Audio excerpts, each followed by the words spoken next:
Hi, I am Sonia Thompson. The city in which I live is proposing a new voting system for city elections. The same system is being proposed in other places in the U.S. I'm not here to tell anyone how to vote, but to share some features about that voting system and how it compares to the vote for one system we currently use. So we can all vote with some intelligent thought behind our votes. Let's start with a commonly occurring example. This example involves an agricultural conference question of what beverage to serve at their final event. Since most voting problems occur when there are more than two choices, this example will have three beverages to choose from. We vote to find out what the crowd wishes are. For this example, we're going to do it backwards. We're going to first see what the crowd wish is, or what the most agreeable result would be for the crowd. Then we'll look for a voting system that best supports that crowd wish. Say there are three groups at this conference: dairy farmers of Wisconsin with 600 attendees, vineyard keepers of Napa Valley with 500 attendees, and Midwest barley farmers with 400 attendees. Each group nominates their favorite beverage. The dairy farmers, being who they are, nominate milk, the vineyard keepers wine, and the Midwest barley farmers beer. This puts three beverages on the ballot.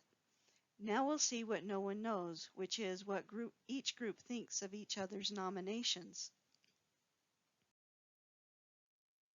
The dairy farmers recognize that they are probably the only ones who like milk as a conference beverage. They are only 40% of the conference, so they don't expect to win. They would be content with either beer or wine, but when pressed, they prefer beer over wine. The vineyard keepers and Midwest barley farmers have an entirely different opinion. They both hate the idea of milk being served. Many of them are lactose intolerant. They would accept each other's beverages just fine, but not milk.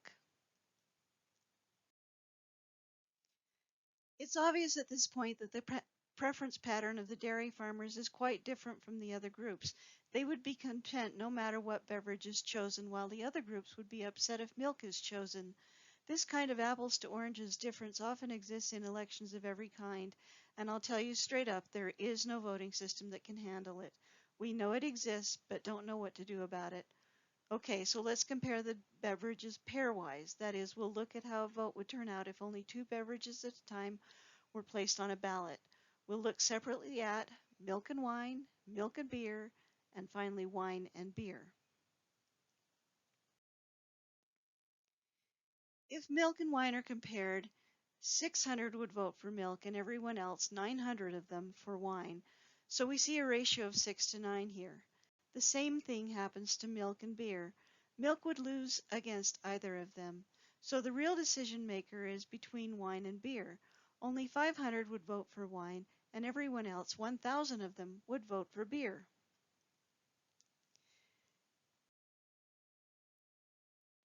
Beer is the clear crowd wish here. So now we need to find a voting system that results in beer being chosen.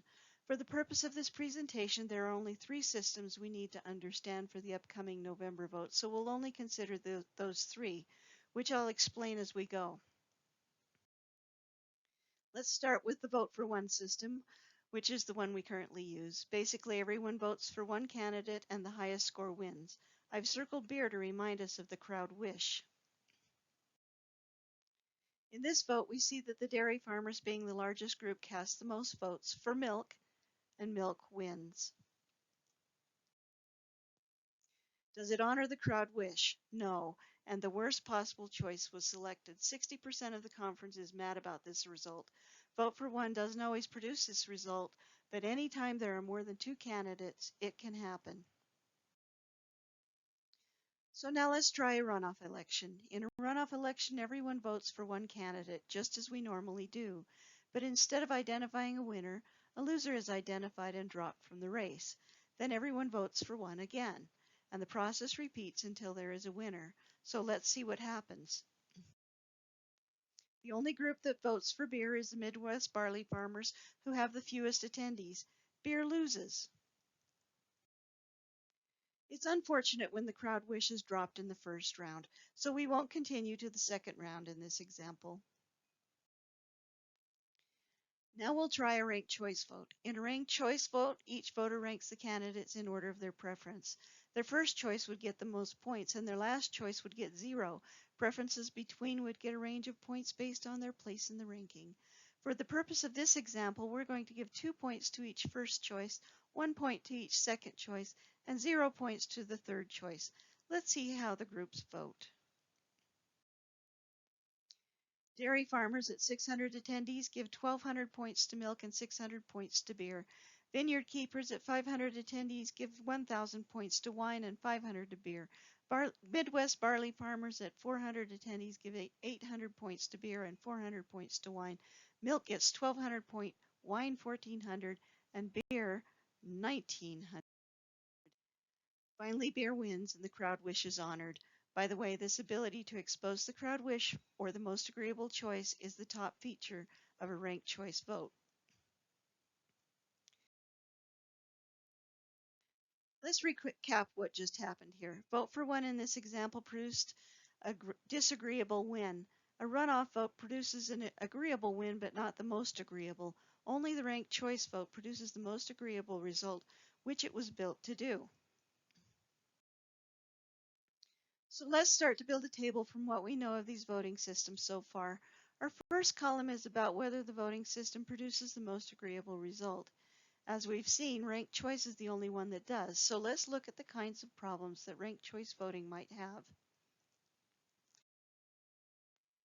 So let's look at the worst case scenario for ranked choice voting. Say we have a race like the presidential election of 2020. We had 2 candidates vetted from caucus, Joe Biden and Donald Trump, that we all knew about. Then I personally was very surprised to see a long list of petition candidates on the ballot that I had never even heard of.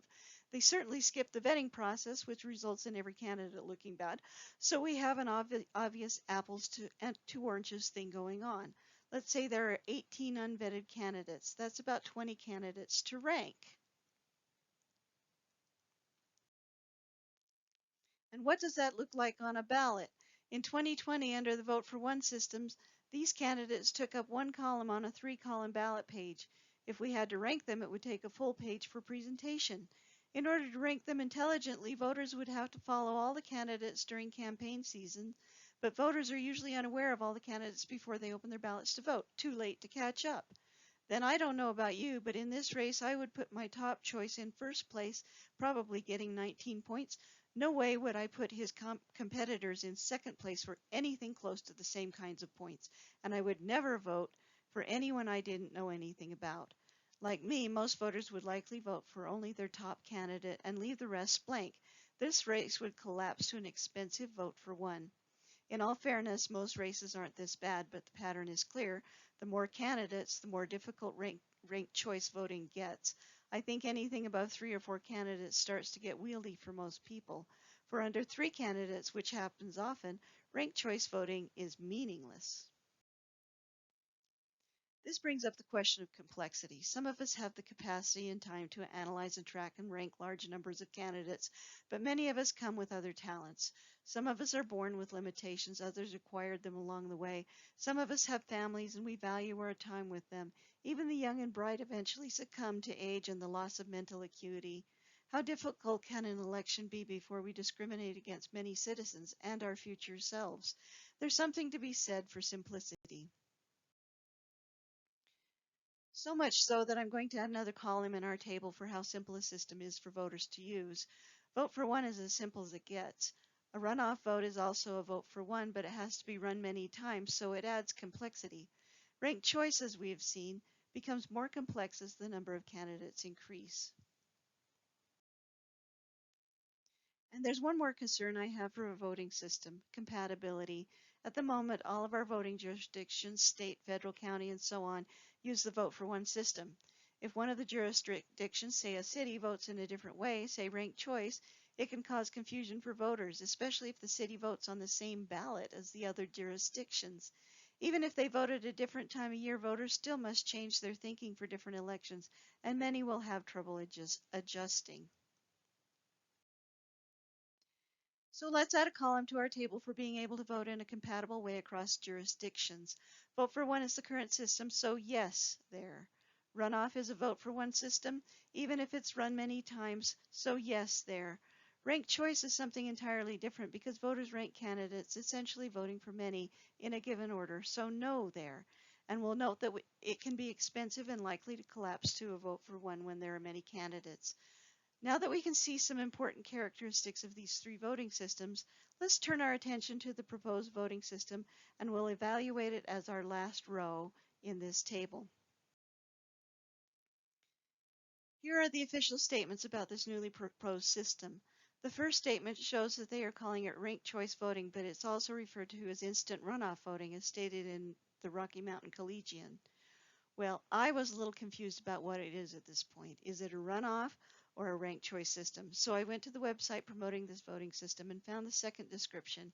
It says voters rank the candidates by order of preference. That looks like ranked choice. Then it says on the tabulation side, the last place candidate gets knocked out. Then they use the rankings to determine votes for subsequent rounds when candidates are dropped. That sounds like a runoff. So it's some kind of hybrid. I would characterize this vote as primarily a runoff because it tallies results in that way. It just uses the ranked choice ballot style to avoid having to send out ballots for every round.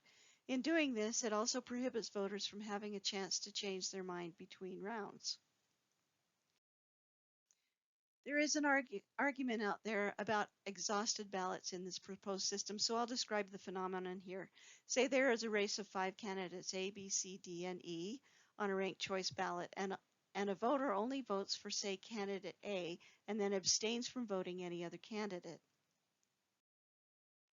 Say candidate A loses round 3 of 4 voting rounds and is dropped for the final round. That voter doesn't have a say in the final round. That's called an exhausted ballot. Okay, so maybe that's what the voter wanted. Or not. Specifically, the voter is not given an abstain vote, by which a win might be argued if there are enough abstaining votes, and percentages are calculated as if that voter hadn't voted at all when they did vote to abstain. So let's add a new row to our table for the proposed instant runoff system, allowing no abstain votes and the potential for exhausted ballots. In addition, because it uses a ranked choice ballot style, it has all the problems of the ranked choice system, which are about its ballot style. In other words, it might be likely to collapse to an expensive vote for one. Looking at our questions, first, does it expose the voter's most agreeable choice? It tallies as a runoff, so it's a no there. Is it simple to vote? It has a ranked choice ballot, so it's a no there. Is it ballot compatible with the current system? It's a ranked choice ballot, so it's a no there. It appears that an instant runoff has all the problems of a ranked choice system and none of its benefits. I think we can clearly see that none of these are a perfect voting system, and there are no perfect voting systems, only what we can all live with. I'm not here to tell you how to vote. I just hope I've shown you something to help you think smart and vote smart on this issue. Thank you for your time and attention to watch this. Please feel free to share it and share it quickly. Now go and vote and make good choices.